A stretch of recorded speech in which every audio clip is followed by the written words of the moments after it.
Hi everyone, welcome to Music is a Journey. I'm Peter. In today's video, I want to go over some of the late 60s, early 70s heavy rock albums that I picked up in the last 2 or 3 months. I was waiting to get a couple that I had ordered in Canada and sent to my mom's place in Canada, and now that I've been there and picked them up, I can talk about them. Just before I start introducing them though, I would like to mention two videos that I watched that inspired me with some of these purchases. First of all was a video on the Sea of Tranquility that came up, might have been just a month or two ago. Pete Pardo, of course, the regular guy, and Martin Popoff were discussing what was the first heavy metal album. Was it really Black Sabbath, and what were some other possibilities? And in that video, they also just talked about a lot of other heavy albums that were out in that period from 68 to about 72. So that was really good because some of the albums I knew about, I'd heard about them, but I'd never really checked them out. And then I did and found that I liked them and found I was able to get copies.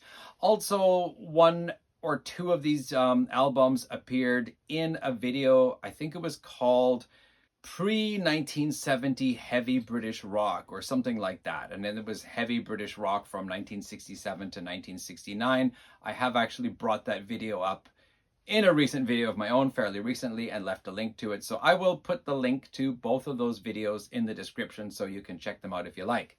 Okay, now let's get on with the introductions. So first of all is a band, I think it's familiar to a lot of people who like early 70s prog or early 70s heavy rock, and that is the band Birth Control from Germany.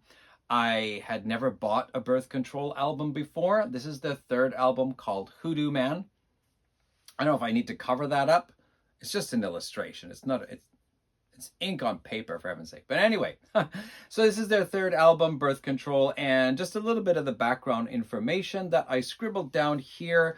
Actually, I found out by checking the Wikipedia article that Birth Control are actually still active.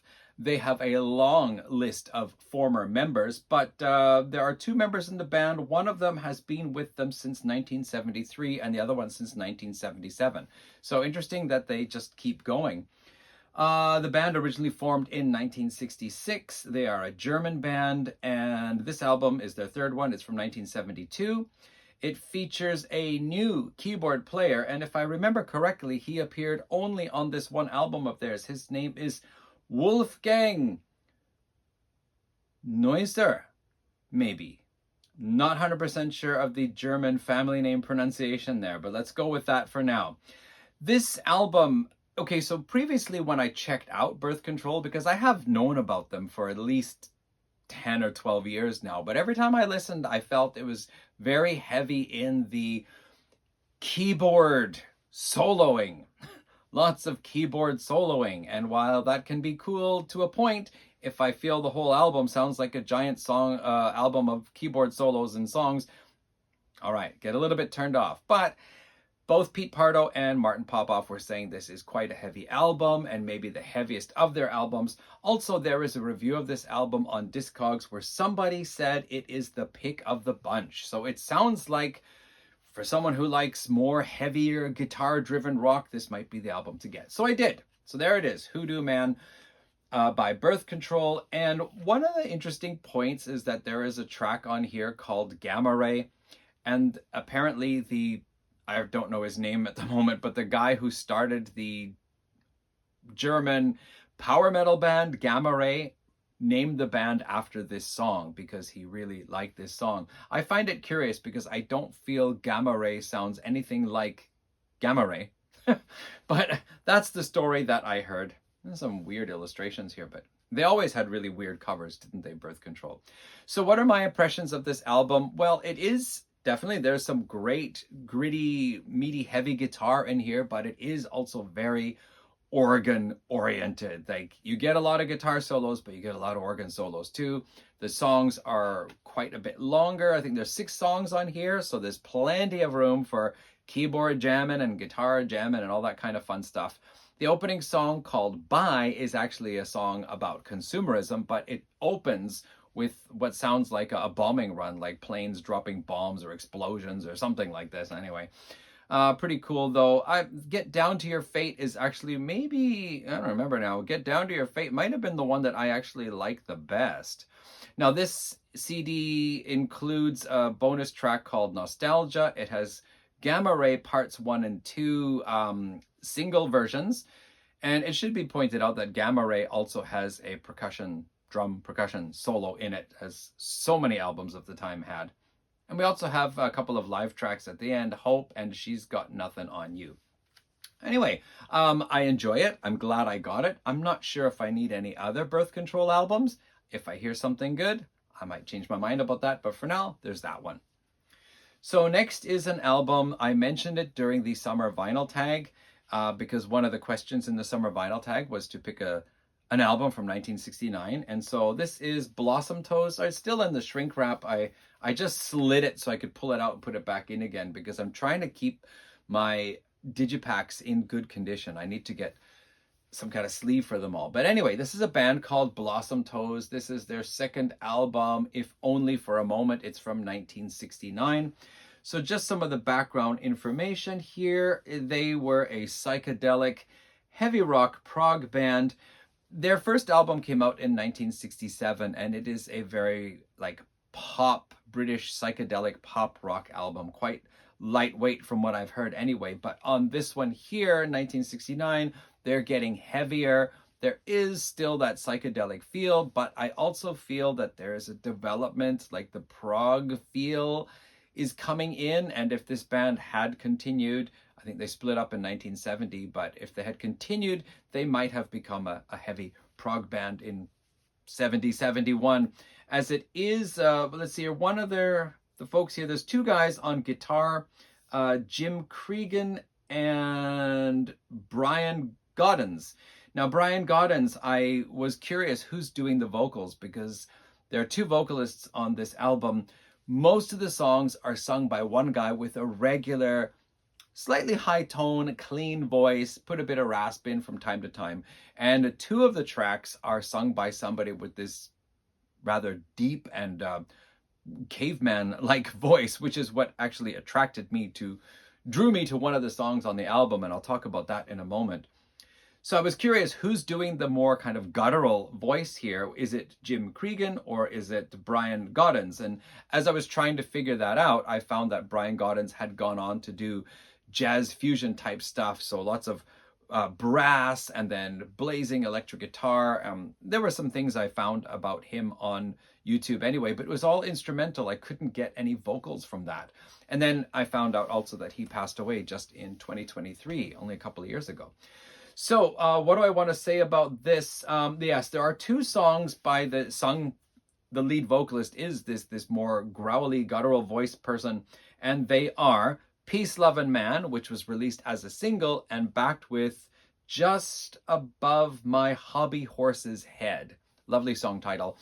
Both of them are, the single and the B-side are sung by the same person on lead vocals. So the real reason why I got this is because I watched this video on heavy British rock from 67 to 69, and the song Peace, Love, and Man, which opens this album, is just really incredible because it's got that deep, guttural, crazy type voice that sounds like a precursor to death metal growls. Not a real true death metal growl, but just it sounds so crazy. And I think, let me just play my favorite part of the song, like just the best example of those. I did it for my Summer Vinyl Tag video, but let's hear it here now. Oh, no, you ain't gonna get me. So this song is quite a mix. You could say like it has this heavy thing where they're singing like, take this bomb, drop it on old Hong Kong. It is an anti-war song, it's Peace, Love, and Man.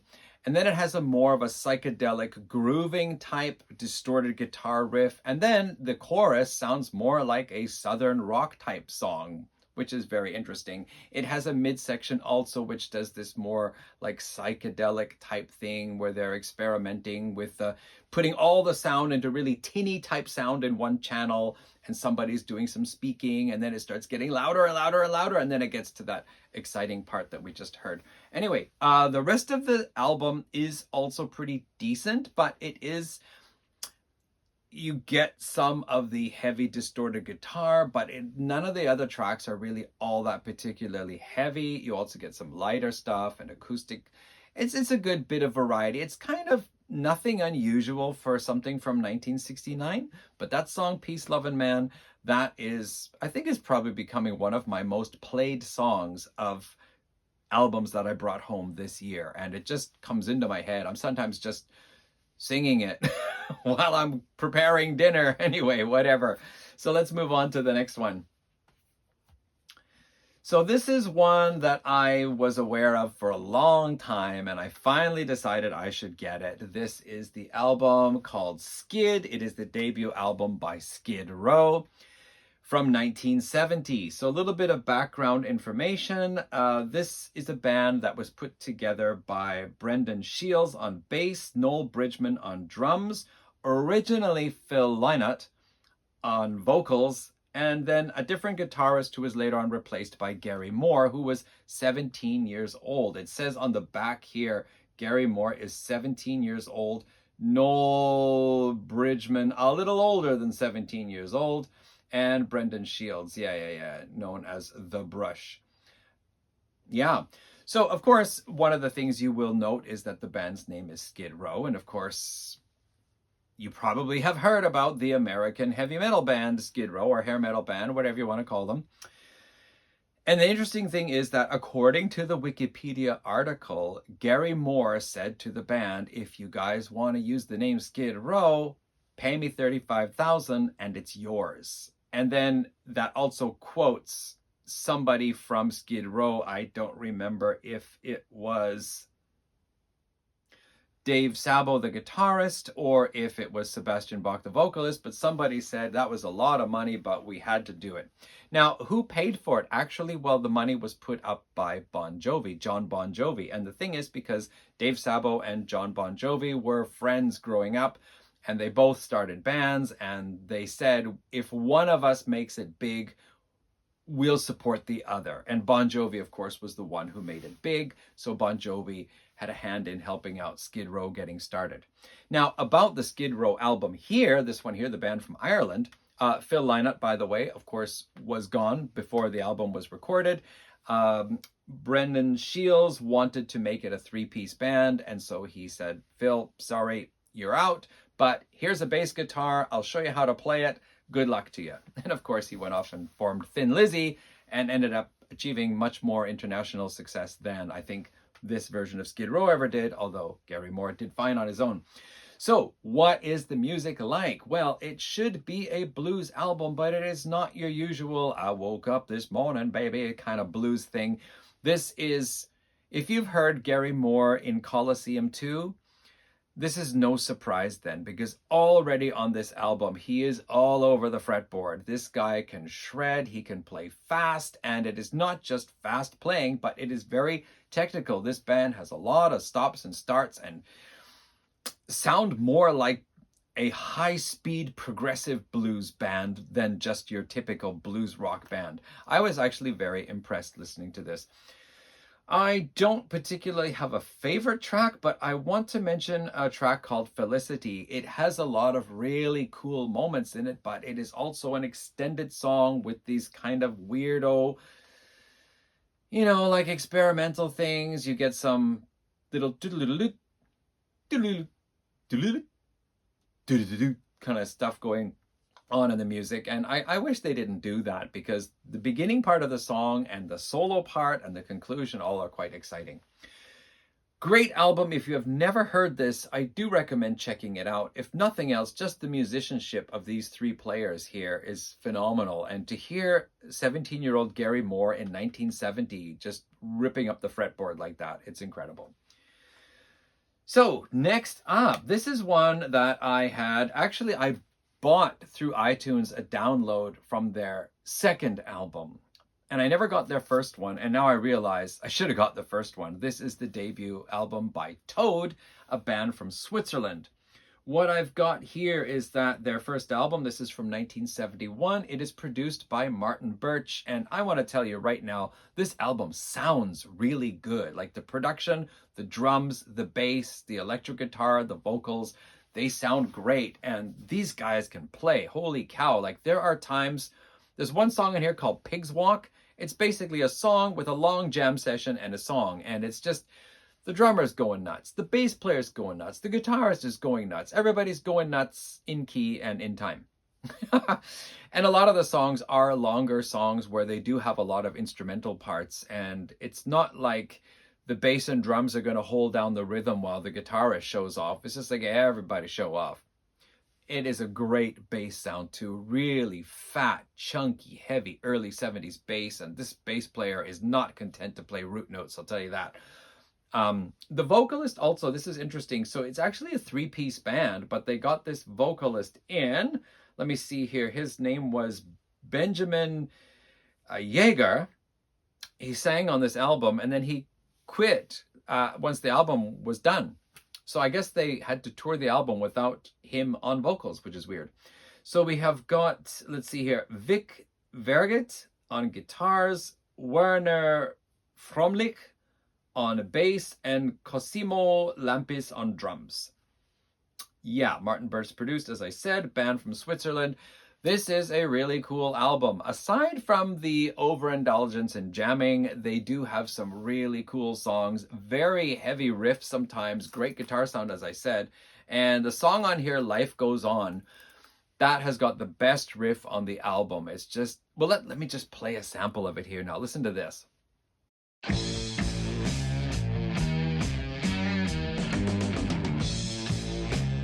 I love that. That's something I just, I get high on that. I love that kind of stuff. But it's a long song. After the heavy part, it goes into this acoustic part with this eerie, I think it's a bowed guitar, and it's very pretty after a while. And then it gets into kind of a somber type acoustic feeling. Still pretty though. And then it goes on to a strummed acoustic thing with some electric. And then it goes into an exciting electric instrumental part, and then moves to another part, and finally wraps up again with the heavy part that it began with. A really, really cool track. And overall, yeah, there are two bonus tracks on here as well, Stay and Animals World. This is an album I can really enjoy listening to. You know, when I buy some of these early heavy rock, early heavy metal type albums here, it's often for a song or two, and even if the whole album might be all right or pretty good, I usually end up listening to that song or two over and over again, as with the Blossom Toes one. But this one here, good, meaty, heavy stuff. If you can get past all the jamming, enjoy. Next up, this is one I only just found out about last year, and I was searching for a copy, and it just seemed I was going to have to order it from France and pay euros with extremely high shipping fees. And then I found a seller selling it in Japan. Hooray! That's where I live, so that makes it easy. This is Les Variations and their album Nador. I have seen a place or two saying it's from 1970, but everywhere else says it's from 1969. The French Wikipedia page says it's from 1969. So this is a band who formed in Paris in 1966 under a different name. They later changed their name to Les Variations. And 3 of the 4 members are actually Moroccan Sephardic Jews. And the 4th member is a Frenchman of Italian heritage. So that's interesting. They also, this is from 1969, but they are also well known for their album Moroccan Roll from 1974. And probably their most famous is Café de Paris from 1975. And my friend Nick over in Wales just picked up the Café de Paris album a couple of months ago. I really wanted this one because this is one hell of a hard rock album. It's 1969, and you know, you get a lot of albums from this year or the year after where there are 1 or 2 really heavy tracks, and then there's just a lot of variety. There's some blues, and there's some acoustic, and there's some experimental, and They kind of go all over the place. Not these guys here. There's one track, I think, one that has some acoustic guitar. And there's a song on here, Mississippi Woman, which has some bouncy piano, and it sounds like a fun piano rock and roll type song. But the rest of it is pretty much solid hard rock. And the killer track you gotta hear is What a Mess Again. That is just crunchy, hard-hitting guitar, powerful vocals, lots of belted notes and screams, if you will. Not shrieks, just very powerfully hit, wow, type things.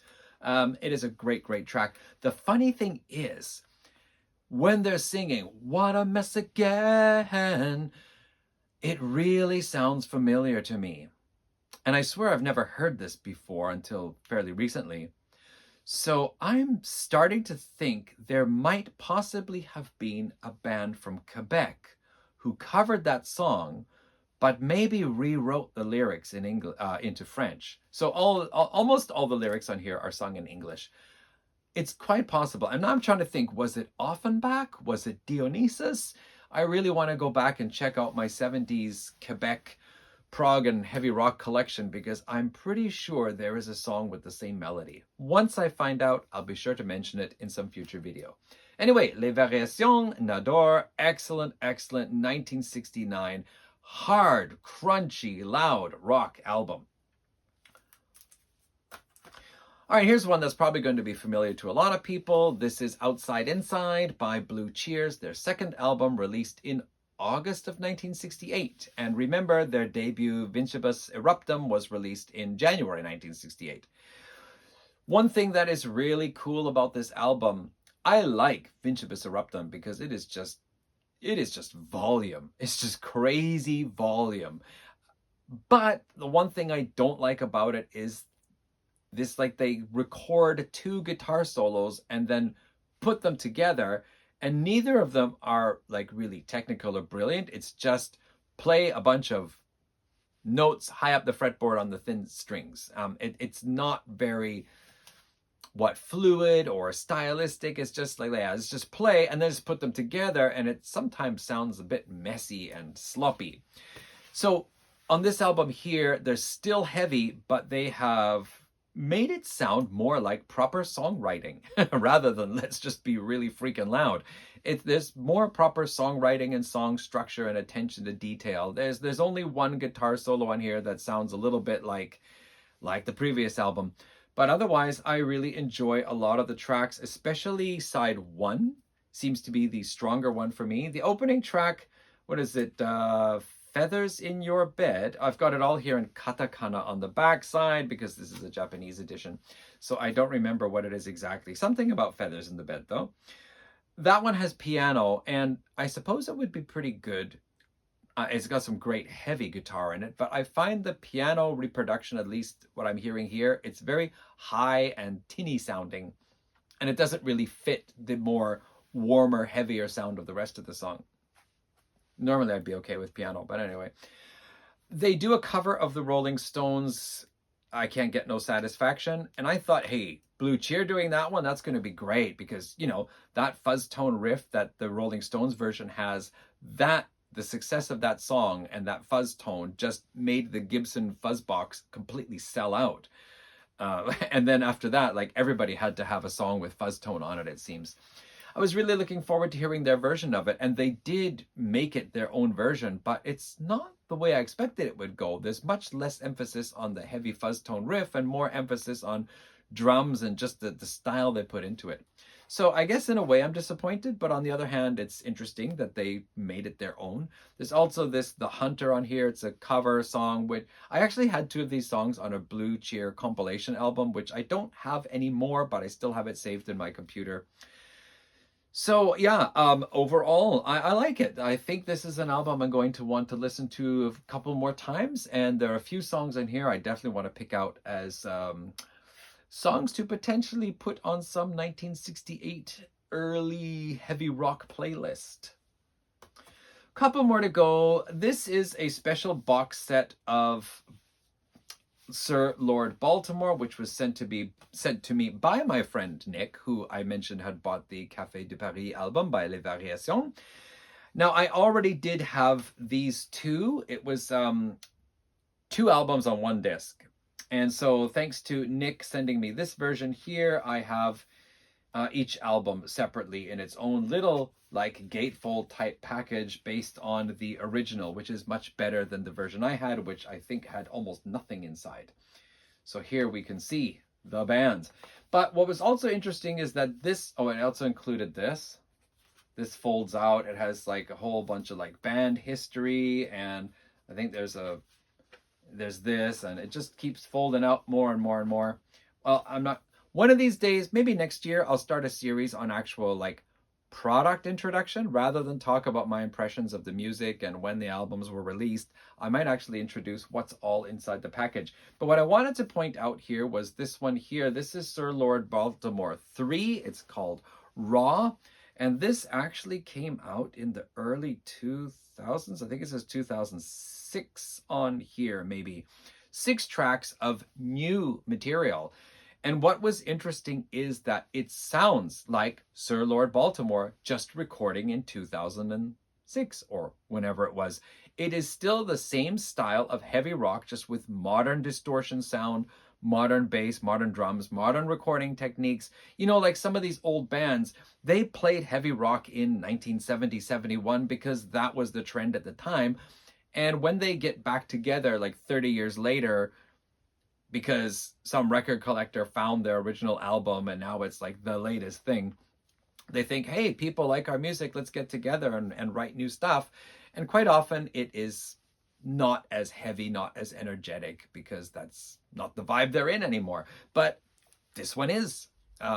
This is Sir Lord Baltimore as you heard them in 1970, 1971, just with modern gear, writing the same kind of stuff. The only difference is that by this time, whoever it was who was writing the lyrics had become a born-again Christian, or at least Christian anyway. So there's a strong Christian message in the lyrics of these songs.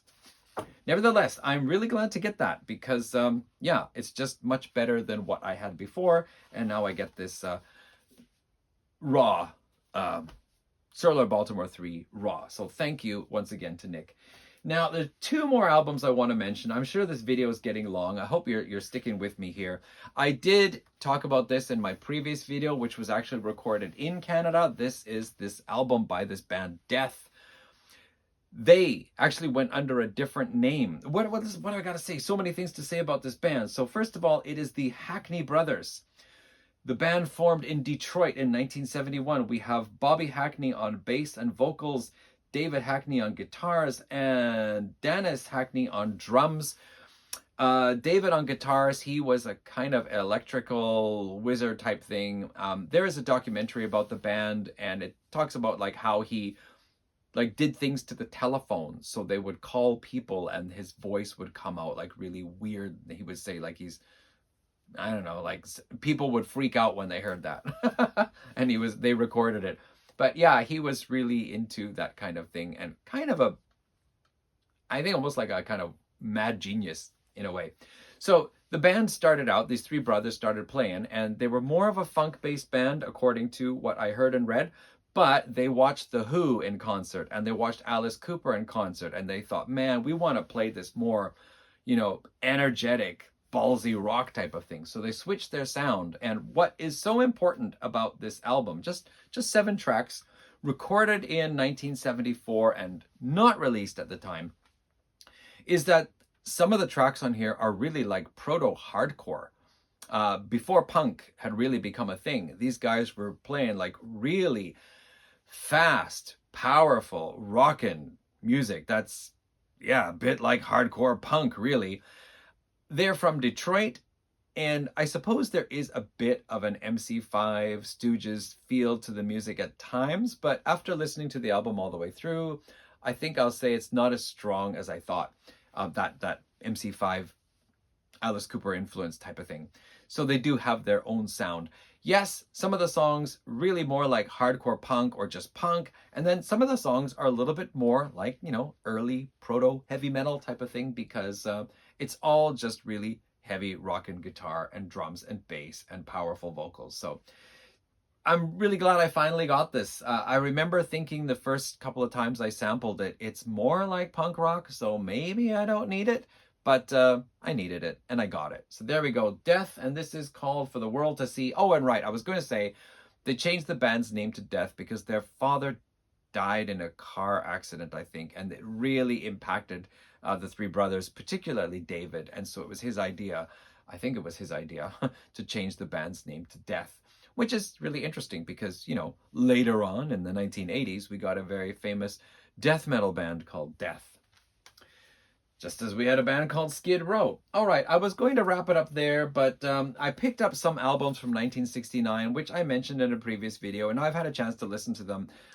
I particularly want to mention this one, The Open Mind. This is a British psychedelic band who released an album in 1969. The album proper, like the original album as it was released, is a British psychedelic rock album. And the interesting thing I find about the music is it sounds like it could have been covered by any number of alternative rock or Britpop bands in the 1990s. It just sounds like a proto Britpop or proto 90s alternative rock style, just, you know, 1969, so closer to psychedelic, but not like really crazy psychedelic stuff. There's a consistency to the album.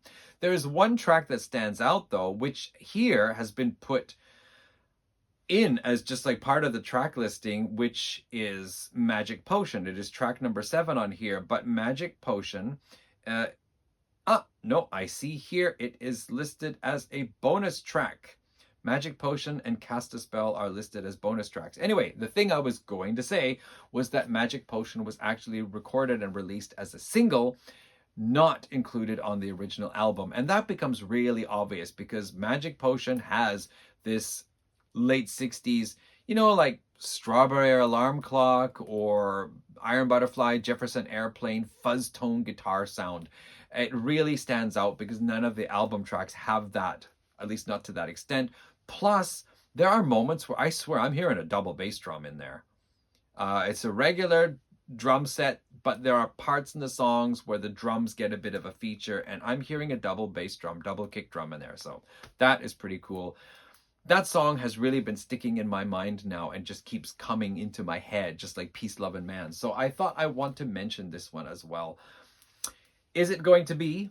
Because I got a video coming up at some point in the near future in my series of if I had been a headbanger in a particular year, what songs would I have liked? And I'm thinking now, 1969 is my next target year, and I'm thinking, would that one make it in the final 10?